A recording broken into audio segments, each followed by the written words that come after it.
Começando, pessoal, nosso primeiro podcast com a minha querida amiga Érica Beckman, que está aqui com a gente. Eu quero conversar com ela sobre o início da advocacia dela e ela vai falar um pouquinho com vocês como tudo começou. Então, ó, a gente veio até combinando de verde para trazer muita esperança aí para esses jovens advogados que tá aí querendo começar na advocacia. Tudo bom, Érica? Bom dia. A gente tá gravando hoje de bom dia, mas pode ser que o pessoal assista à noite. Então, vamos embora. Me conta aí um pouquinho da tua história. Bom dia, boa tarde, boa noite para quem está assistindo, então, né? Com certeza. Tá nossa sintonia até na nossa cor hoje. Mas é uma alegria. Quero agradecer de verdade essa confiança. Estar aqui sendo a primeira nesse podcast, esse seu projeto. Você é uma pessoa que eu admiro muito. Com tudo que coloca a mão dá certo. E ter sido escolhida para ser a primeira, com certeza, é uma alegria muito grande. E vamos lá. Vamos lá, me conta aí um pouquinho por que escolheu direito? Como é que começou a faculdade? Como é que foi o início da faculdade?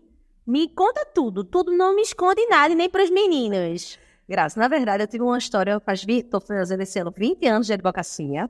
Então, assim, é uma alegria muito grande eu poder olhar para trás e ver o que eu construí, ver o que a advocacia me trouxe, ver que realmente valeu a pena, né? E ter orgulho dessa trajetória. Eu comecei, eu brinco de que eu estagiei para entrar na faculdade. Eu comecei no dia 2 de fevereiro, de mais ou menos 20 anos atrás, no escritório de advocacia como estagiária, e no dia 4 de fevereiro eu comecei a faculdade. Então, assim, a minha vida profissional, a minha vida jurídica, sempre foi dentro do escritório de advocacia. Então, eu tive a oportunidade de, já no primeiro período, ter clientes, ter a confiança do dono do escritório, onde eu tive clientes que eu passei a acompanhar, e que, inclusive, eu acompanho até hoje. Esse meu primeiro cliente ainda é cliente até hoje. Então, isso me trouxe uma oportunidade, uma confiança no meu trabalho.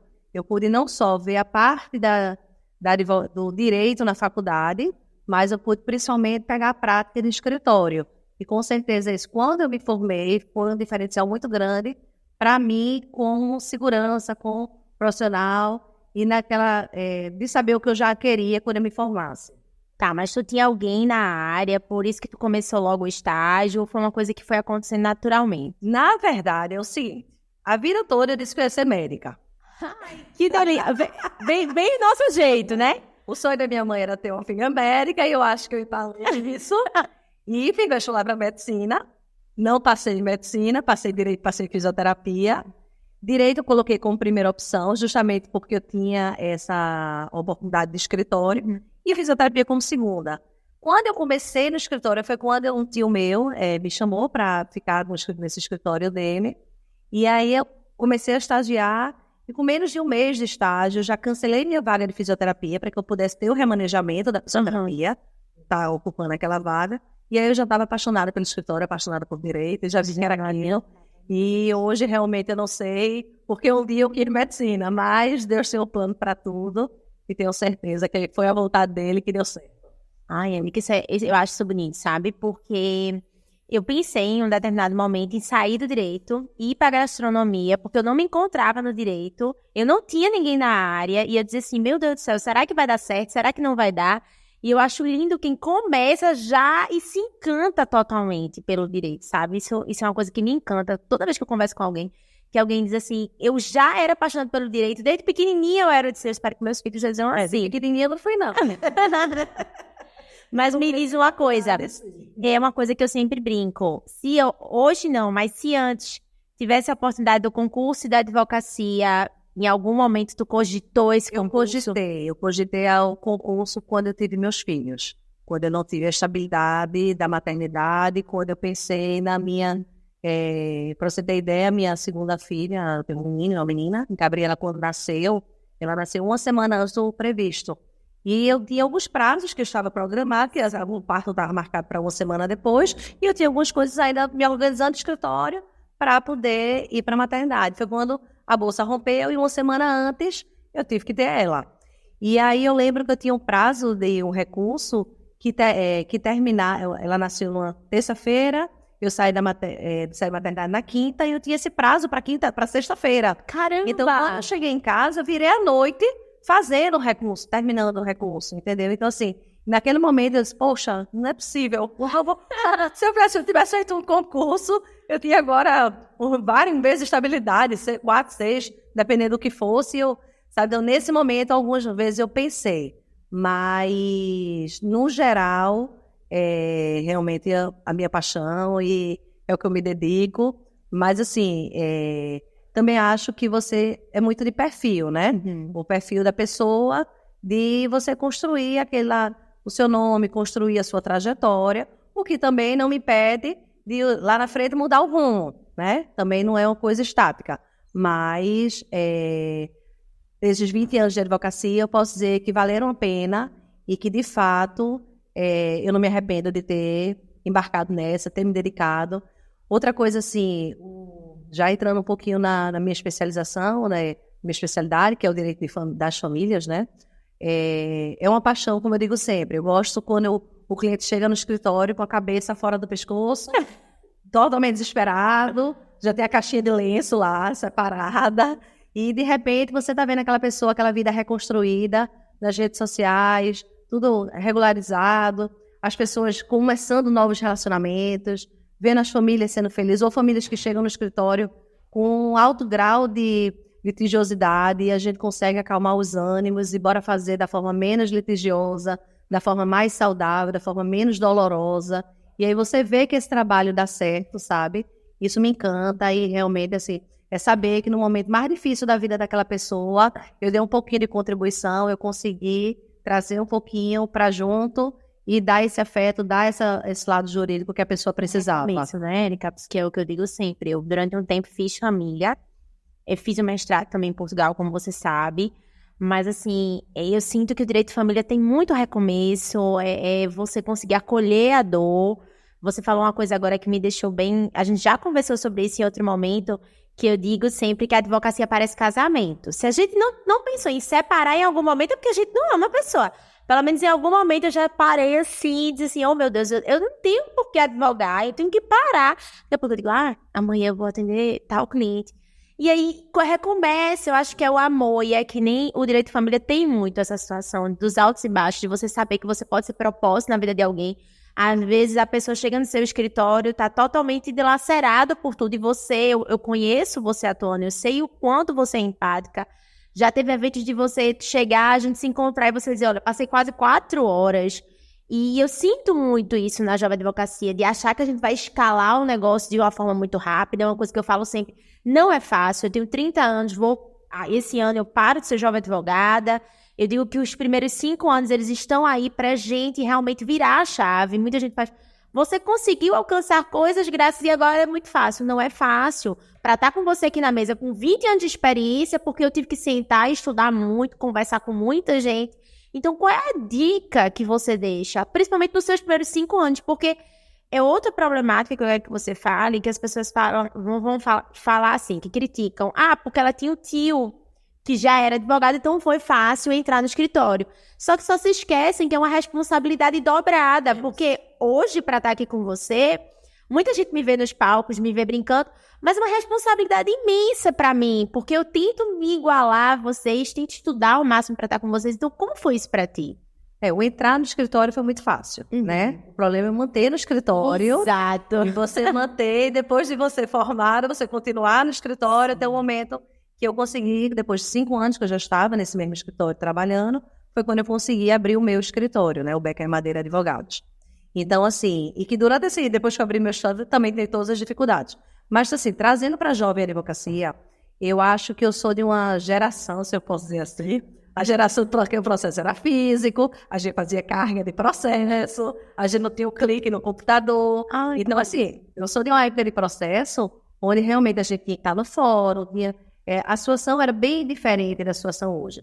Hoje, o jovem... Então, parem de reclamar, pessoal. Tá vendo? A gente tem tudo fácil. Hoje, o jovem advogado, ele tem o podcast, ele tem as redes sociais. Você vê o que você construiu muito menos tempo de profissão do que eu tenho em 20 anos. Então, eu há 20 anos atrás jamais teria como chegar onde você chegou hoje com 5 anos de formada. Sim. Então, assim, as redes sociais, a própria alteração da legislação em relação ao OAB, onde permite realmente tudo isso. Então, tem é muito mais aberto do que era na minha época, início de profissão. Então, tudo isso facilita muito, né? Hoje você consegue trazer clientes para o seu escritório de todas as partes do mundo. Então, a jovem advocacia tem isso muito mais fácil do que eu. Então, eu ainda tenho muitos bloqueios para fazer certas atividades, onde para o jovem advogado é uma coisa bem mais simples. Então, assim, a visão que vocês têm ajuda muito nisso aí. Então, eu acho que hoje é aproveitar realmente, estudar muito. Uma frase que eu escutei no começo da minha profissão é que o pior advogado é aquele que não se atualiza, pois cada dia ele é um pouco menos advogado, é alguma coisa assim.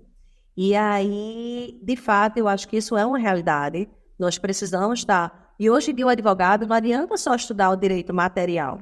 Estudar direito material, vai para o concurso. Se lá em café, vai passar no concurso. Agora, o advogado hoje em dia ele tem que estudar marketing, ele tem que estudar marketing jurídico, ele tem que estudar administração de escritório, ele tem que estudar, saber alguma coisa de tributário, de escritório. Sim. Ele tem que saber administrar o escritório. Então, assim, é uma série de coisas que você tem que estar o tempo todo atualizando, mas que, graças a Deus, hoje a gente tem a internet que facilita muito esse conteúdo. Então, se a pessoa quiser, tiver estímulo e não desistir, é como uma corrida, você sabe que eu treino, gosto de correr, é como uma corrida, não adianta eu querer, no meu primeiro mês de corrida, fazer 5 quilômetros, fazer 10 quilômetros, que eu não vou fazer. Então, você tem que passar o primeiro mês, o segundo, o terceiro, né? A constância, depois vai melhorando o pace, vai aumentando a velocidade, e aí você vai evoluindo. A vida da gente, em tudo que a gente faz, tem que ter a constância. E a advocacia é a mesma coisa. É resiliência, né? O que eu sinto sempre que eu converso com você, eu já conversei isso com você, é a resiliência de você entender que tem dias bons e dias ruins, mas você tem que continuar. É isso que eu sempre falo para os jovens advogados. Não adianta a gente querer construir. Uma vez eu estava conversando com Fabiana Quezada, que ela é presidente da Comissão de Direito Sistêmico de São Paulo, e ela disse que uma grande problemática que ela percebia era que as pessoas queriam já estar em um prédio luxuoso no centro de São Paulo. Então, não tem como você estar num prédio luxuoso com 2 anos de advocacia. Você tem que percorrer todos os caminhos. Por isso que eu sempre brinco com os jovens advogados, que eu digo que é interessante estar em vocês, porque a gente aprende juntos. Por exemplo, o que era ruim no seu início me ensina muito, porque processo físico ainda existe, tem coisas, por exemplo, eu tinha um processo recentemente que era um inventário, que ainda era físico. Então, a gente conseguir aprender é uma troca. É tanto que eu sempre brinco que o IAP, quando a gente vai para qualquer reunião, é uma troca justa, porque você consegue pegar a jovem advocacia e pegar o advogado sênior e estar ali naquele momento é crucial. Mas, Érica, me diz uma coisa que foi uma coisa que me deixou intrigada e você falou disso com perfeição. O empreender da advocacia, depois do sair do escritório, porque você já explicou, você entrar é fácil, se manter é muito difícil, porque você tem o peso de ser a sobrinha do tio, porque sempre tem essa. Ah, não, porque é sobrinha não sei quem, é filha não sei quem. Eu digo, gente, não é bem assim. Cada um tem sua dor. Mas a grande questão para mim é o depois dos 5 anos. Quando a Érica montou o escritório dela, como foi? Quando a gente começou o escritório, eu comecei com um primo meu. Na época ele era meu estagiário. E aí, de fato, a gente viu a oportunidade, viu que a gente poderia ter essa chance de crescimento. Depois nos separamos, ele abriu o escritório dele, eu fiquei no meu. A vida mudando. A parte administrativa de escritório também é muito mutável, né? Hoje em dia, continuamos com processos juntos, inclusive. Então, assim, ainda bem. Tiveram processos que se mantêm até hoje, tem processos que eu chamo ele, tem processos que ele me chama, e continuamos com a parceria, porque também é outro ponto importantíssimo para a jovem advocacia, é a questão da parceria, né? Então, assim, não tenho como lhe dizer, qual a chave para você abrir o escritório. É o momento, é a oportunidade. Eu passei por esse outro escritório, eu passei a ser conhecida. Eu acho que o fundamental é a pessoa começar a fazer, já que a gente hoje tem redes sociais, é começar a mostrar autoridade nas redes sociais. Foi uma coisa que eu percebi na pandemia. Muita gente no meu meio sabia que eu era advogada. Por exemplo, na minha igreja, todo mundo sabia que eu era advogada. Porém, ninguém sabia que eu era advogada especialista em direito de família.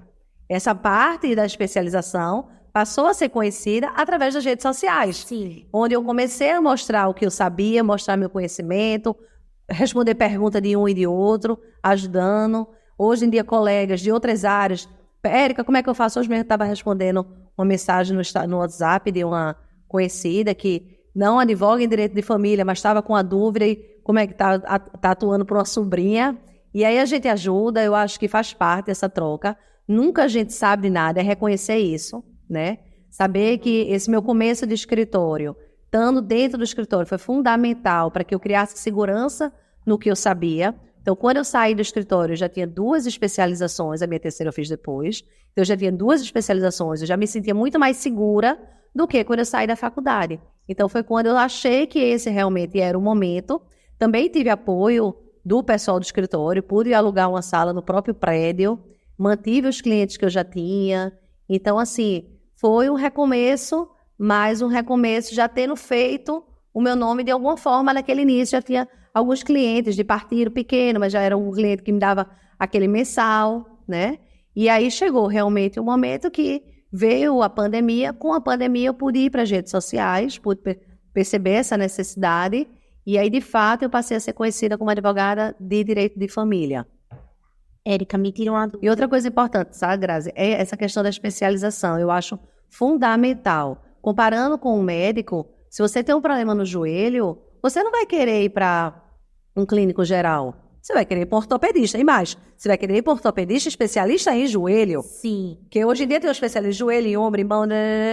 Então, você vai querer ir para aquele especialista. A mesma coisa no direito, a legislação, a jurisprudência muda o tempo todo, as famílias mudam o tempo todo. Então, o direito tem que abarcar tudo isso. Então, por conta disso, é importante que o jovem tenha consciência de fazer uma especialização, de ver qual é a área que você gosta, qual é a área que naquele momento está aparecendo como oportunidade, né? Hoje, eu continuo fazendo algumas áreas. O direito do trabalho é uma área que nunca saiu da minha vida. E eu perguntar isso agora, porque assim, eu acho tão linda essa brincadeira. Agora vou falar a verdade pra vocês. O povo faz, eu sou só de direito de família. E às vezes meu sócio não pode. Por exemplo, essa semana eu tava fazendo 2 audiências trabalhistas.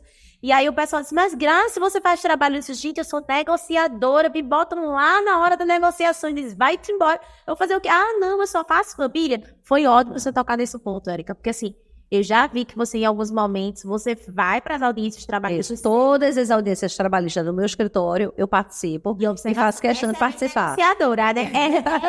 Você é empática demais. Então, assim, botam ela para cima, Graça, vá-se embora. Eu adoro audiência, né? Eu não daria nunca para o direito tributário. Até passei no meu período. Seria triste. Teve um período da faculdade, inclusive, que eu estagiava no escritório à tarde. Eu fui para outro escritório tributarista de manhã, mas só aguentei 3 meses, porque aquele negócio tá brigando com lei, sem você tá com eu gosto das cadeiras rolando. Não, deu não. E o direito do trabalho, na verdade, quando eu fiz minha OAB, eu fiz para direito do trabalho, que é o que a maioria faz, né? E aí, quando foi na segunda prova, eu tirei 10 na prova. Meu pai começou, vou falar baixinho aqui, tá? Meu pai começou a dizer para os amigos deles que eu era a melhor advogada de direito do trabalho, porque eu tinha tirado 10 na prova. Ai, que o pior de tudo é que o povo acreditou, né? E aí, naquele momento, eu já comecei a advogar para algumas empresas, passei a ter alguns partidos, aí entrei na pós-graduação de direito do trabalho para realmente me tornar capacitada mais ainda. E aí, também gosto do direito do trabalho, mas o direito de família sempre me chama. Quando eu estou no trabalho, tudo assim, gosto de verdade, mas assim, é a paixão, é o direito de família. E aí continuo hoje com alguns clientes até daquela época, tem uma empresa que ainda é daquela época, e clientes novos que foram pegando, e aí a gente termina advogando. Terminou que minha visão é muito mais para a empresa. Eu tenho alguns reclamantes, mas são poucos, mas a maioria, de fato, é o direito do trabalho para a empresa. E terminou que no escritório a gente hoje tem 2 advogadas que fazem trabalho, uma delas, inclusive, que entrou agora, ela é muito mais reclamante para que a gente possa estar trazendo essa demanda também para o escritório, né? E é isso, eu acho que você tem que... Agora sim, por exemplo, você dizer, teve uma pessoa que queria que eu fosse hoje para uma delegacia, se eu não vou, não adianta, eu não vou, eu indico. Então, é quando você indica, você tem aqueles advogados de sua confiança, que você vai fazer para também você não prejudicar o outro. Não adianta subir na cabeça o dinheiro de você dizer, que massa, vou ganhar esse honorário, estou precisando pagar uma conta, estou precisando disso, e vou fazer, porque você vai prejudicar aquela pessoa. Sim. E a gente tem uma responsabilidade muito grande no que a gente faz. Eu sempre falo isso para os jovens advogados, porque quando a faculdade acaba, eu tinha um professor que ele falava sempre assim, quando a gente está no meio da faculdade, a gente jura que a gente é juiz já. E a gente tem certeza, porque está entendendo tudo da legislação, diz, vou fazer concurso na magistratura, porque vou ganhar rios de dinheiro. E depois a gente começa a entender que não é bem assim. E no final da faculdade a gente só reza por uma causa. Mas eu sempre tive essa questão ética de não prejudicar. Só reza por uma causa. No final a gente diz assim, meu Deus, mande causas pra mim, por favor. Então assim, eu sempre tive essa questão ética de tentar fazer aquilo que eu realmente tinha conhecimento técnico para não prejudicar ninguém. Porque eu acho que depois que a gente prejudica não tem como a gente voltar atrás. A gente sabe como é isso bem. E a gente sabe que tem advogados que fazem isso ainda. Não tô aqui criticando ninguém, pelo amor de Deus. Mas me traz uma vivência para a jovem advocacia que você não precisa ficar tão engessado. Ainda que a rede social traga, eu conheço você, sei o quanto você é excelente em direito de família, mas como você disse, eu sou boa em audiência. Então, você trazer também essas empresas, eu sempre brinco que a maioria dessas empresas, talvez você comece a observar, são empresas familiares, e aí eu brinco que acaba englobando com direito de família, porque são empresas familiares, não quer colocar, tem que ser uma pessoa de confiança, um advogado de confiança, por isso que eles escolheram. Vou fazer a última pergunta do podcast, porque senão a gente vai se alongar aqui. É muito bom, com o Eric eu passo horas. Mas deixa eu fazer a última perguntinha. Como você consegue manter esses clientes? Porque é uma das coisas que eu sinto a maior dor da jovem advocacia e daquele advogado que está migrando de área.